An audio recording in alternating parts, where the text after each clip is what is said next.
It happened at the family barbecue, the one where everyone pretended to be happy but kept their smiles sharp enough to cut. The smell of grilled corn and ribs filled the air, kids were laughing by the pool, and I was sitting at the edge of the table, scrolling through design drafts on my phone. That's when my dad decided to make a show out of me. Before we begin, drop a comment and tell us where are you from and from which city you're watching our videos? And after watching the whole video, don't forget to tell us what would you do in this situation? Be honest, tell me in the comments below. We read every comment. Let's begin. He lifted his beer, cleared his throat, and said loud enough for the neighbors to hear. Emily, you're 24. If you can't pay rent this month, move out. Everyone froze. Even the music felt like it stopped mid-beat. I looked up, half expecting it to be one of his tough love jokes. But no, he meant it.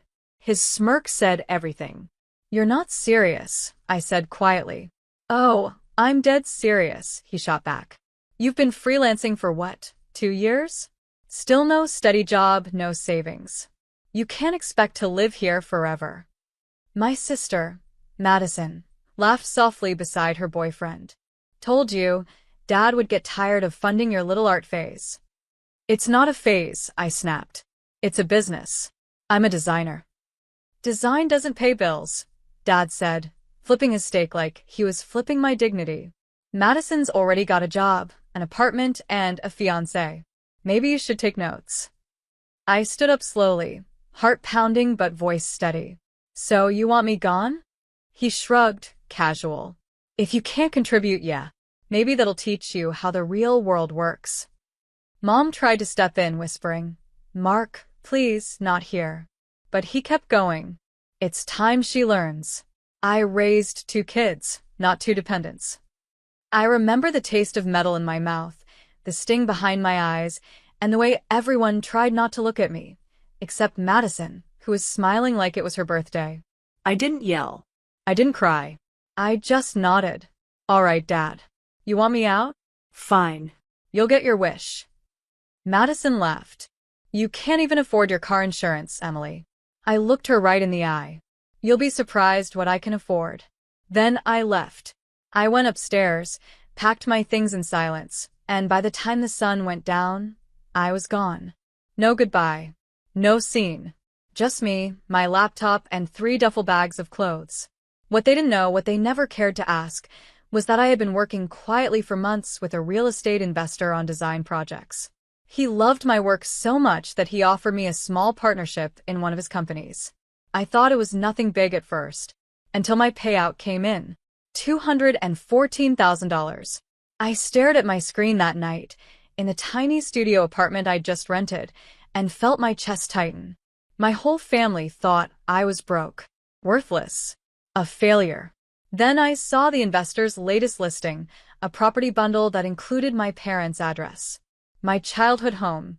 I don't believe in coincidences. I believe in timing. So I made a call. Then I signed a few papers. And just like that, their house, my house, was mine again. I didn't do it for revenge. Not yet. But I wanted them to understand how it felt when someone you love treats you like a burden.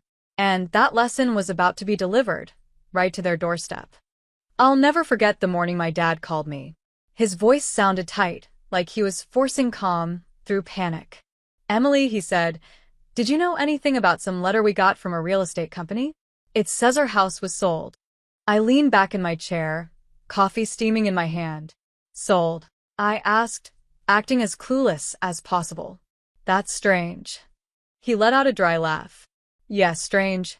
It even says new owner requests vacant possession in 14 days. Crazy, right? I could hear Mom in the background, pacing, her voice cracking. Mark, tell her it's not funny anymore. Funny. That word made me smile. Because it wasn't funny, it was real. I took a slow breath. Dad, I'm sure it's just a mix-up. You should probably check with the bank. I did, he snapped. They said the property was under an investor's name, Hartwell Development or something, and it was legally sold last week. Emily, that's the group you used to work with, isn't it? For a second, I didn't say anything. I wanted him to feel the silence, the kind that makes your stomach drop. Then I said softly, yeah, I know them. He paused. You know them? More than you think. I hung up before he could speak again. For years, my father's voice had controlled me. Every decision, every dream I tried to chase. That day, the click of me hanging up felt like freedom. 2 hours later, I got a text from my mom. Please tell me this is some kind of mistake. We'll talk tonight. Don't do anything rash. I didn't reply, because nothing I did was rash. It was deliberate, calculated. That evening, I called the courier service and asked if the notice had been delivered. The man confirmed, yes, ma'am. Delivered and signed by a Mr. Mark Henderson at 3:42 p.m. Perfect. I asked him to deliver another envelope the next day, just one sheet of paper. I typed it myself, word for word, and signed it by hand. You said if I couldn't pay rent, I should move out. So I did. Kindly vacate my property within 14 days. Emily Henderson. It was short, sharp, and exactly what needed to be said. By the following morning, my phone was full of missed calls. Mom, Dad. Even Madison, who'd texted, "What the hell are you doing? Are you insane?" I didn't answer any of them. Instead, I went to meet Mr. Harris, the realtor, who'd helped finalize everything. He handed me a thick file and smiled. Congratulations, Ms. Henderson. The property is officially under your ownership. The previous owners will need to vacate by next week. Would you like us to handle the communication? I shook my head. No. This one's personal. He nodded politely. He didn't ask questions he didn't need to. The satisfaction on my face said enough. That night, I drove back to my parents' neighborhood for the first time since I'd left. The streetlights looked the same, but the feeling wasn't. Every mailbox, every familiar window, I saw them differently now. I wasn't coming home as the daughter who got scolded at barbecues. I was coming back as the owner of the house that once pushed me out. Their lights were on. I could see silhouettes moving inside. My mom pacing. Madison waving her arms. My dad sitting motionless, probably staring at the letter again. I didn't knock. I didn't want a scene. I just slipped another envelope into the mailbox, sealed with the property's legal paperwork and my business card clipped to the top. The next morning, my mom showed up at my apartment. I opened the door, and she just stood there, eyes red, voice trembling. Emily, she said, why are you doing this? I looked at her. Really looked at her. For years, she'd watched my dad belittle me and never said a word. Always silence. Always pretending it wasn't that bad. Because you both taught me to stand on my own, I said softly. Now I am. Tears filled her eyes. You can't just take our home. I nodded gently. It was never yours. It was the bank's. You just didn't read the fine print. Her lips quivered. You're punishing us. I stepped back, shaking my head. No, Mom. I'm teaching you what happens when you underestimate someone who's been quiet for too long. She didn't have a reply. She just whispered, your father's heart can't take this. That one stung. I looked down for a moment, then said, then maybe he shouldn't have broken mine first. She walked away without another word. That night, I sat on my balcony, watching the city lights flicker, thinking about the girl I was just weeks ago, the one who got humiliated in front of her whole family. The one who had nothing but a duffel bag and pride. Now I had power. But more than that, I had peace. When you've been talked down to your whole life, there's a moment, a single, perfect moment, when everything flips. You're no longer the weak one. You're the lesson they never saw coming. And that's what this was, not revenge, but a lesson. They taught me to leave. I taught them what happens when I do. The next week, I drove back to the house, my house, for the first time since everything unfolded. The air was thick with that strange tension only families can create, the kind that hides behind fake smiles and forced greetings. The driveway was packed with cars. I guess word had spread. When I stepped out of my car, they were all waiting on the porch. Dad, arms crossed like a general. Mom, eyes swollen. And Madison, leaning against the railing with that same smug smirk she wore at the barbecue. Emily, Dad started, his voice already sharp. What kind of stunt is this? I walked toward him slowly, my heels clicking on the concrete. No stunt, I said evenly. Just paperwork. He took a step forward, his face flushed. You can't do this to us. This is our home. Your mother's memories, your sister's. My humiliation. I cut in. Don't forget that part. His nostrils flared. You're being vindictive. I almost laughed. Vindictive? Dad, you stood in front of our whole family and told me to move out like I was some freeloading stranger. You didn't even lower your voice. Mom finally spoke, trembling. Honey, please. Your father didn't mean it like that. I looked at her, eyes narrowing. Then how did he mean it? Because I remember exactly what he said. If you can't pay rent, move out. So I did. And then I bought the place where that sentence was born. Madison let out a dramatic sigh. You're acting like a movie villain. Come on, Emily, you think this makes you powerful? You just look petty. I turned to her, calm, but cold. You laughed when he told me to move out, remember? You said I couldn't even afford my car insurance. You made sure everyone heard it. Her fake confidence faltered. It was a joke. I nodded slowly. So was this. I gestured toward the house. A really, really expensive joke. Dad's voice rose.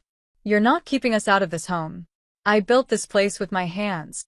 You built it, I said, but you signed it away when you refinanced the mortgage without reading the contract. You put your trust in a deal you didn't understand. Sound familiar? That's exactly how you treated me, like I wasn't worth understanding. He froze. For once, there was no comeback. I handed him an envelope, the final paperwork. You have 5 more days to move out, I said quietly. Or you can stay and pay rent like anyone else. Rent, he repeated, stunned. Yeah, I said. $1 a month. I want you to know what it feels like to need mercy and to be shown it. He stared at me, speechless. Mom looked away, tears glistening on her cheeks. Madison muttered something under her breath, but no one cared to hear it. For the first time, the silence wasn't mine. It was theirs. Heavy, uncomfortable, full of regret they couldn't swallow fast enough. I turned to leave, but Dad's voice cracked behind me. You really hate me that much, huh? That made me stop. I turned halfway, the wind brushing my hair across my face. I don't hate you, I said softly. I just finally learned how to stop needing your approval. He didn't respond. He just stood there, his pride collapsing into something fragile. Mom took a hesitant step forward. Please don't let this break the family. I met her eyes, the woman who stayed silent every time he humiliated me. It already broke a long time ago, I said. I'm just the one who stopped pretending it didn't. Then I walked to my car. My hands were steady, but my heart wasn't. The truth is, revenge doesn't always feel good. Sometimes it just feels necessary.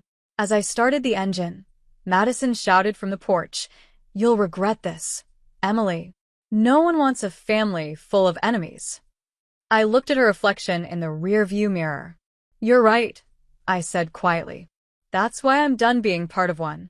The tires rolled down the familiar road, and every tree, every house blurred past like ghosts of who I used to be. I had walked away before, broke, humiliated, angry. But this time was different. I wasn't running from anything. I was walking toward peace. That night, I got one final message from my dad. Just 5 words. You've made your point. Congratulations. I didn't reply. There was nothing left to say. But for the first time in my life, I felt what it was like to breathe without someone else's permission. And that feeling, that quiet, complete freedom was worth every bruise that got me there. 5 days later, I drove back one last time. The moving truck was parked outside. The yard that once smelled like summer barbecues was quiet now, just the wind brushing through the trees and the sound of boxes being carried out. Dad was standing by the porch steps, staring at the sold signs still planted in the front yard. His shoulders looked smaller somehow, like the man who used to fill every room with his voice had run out of words. He didn't notice me at first. When he did, he sighed. So this is it, huh? Yeah, I said quietly. This is it. Mom was nearby, taping the last cardboard box shut. Her eyes were red, her hands trembling. Madison stood by the car, arms folded, pretending not to care. For a second, no one spoke. Just the dull thud of moving boxes and the crunch of gravel under shoes. Then Dad said, "You won. You happy now?" I shook my head slowly. It was never about winning. It was about finally being heard. He stared at the ground. "I didn't think you'd actually go through with it. I thought you'd get scared like always." "Maybe I used to be," I said. "But the day you told me to move out, something changed. You made me believe I had nothing left to lose." Mom walked over, her voice shaking. "Emily, your father said things he shouldn't have. We all did.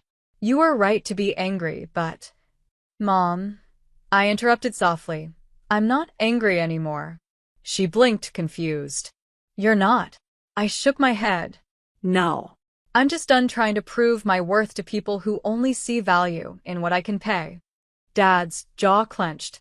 "You don't understand." "I understand perfectly," I said, my tone calm but cutting. "You wanted to teach me responsibility.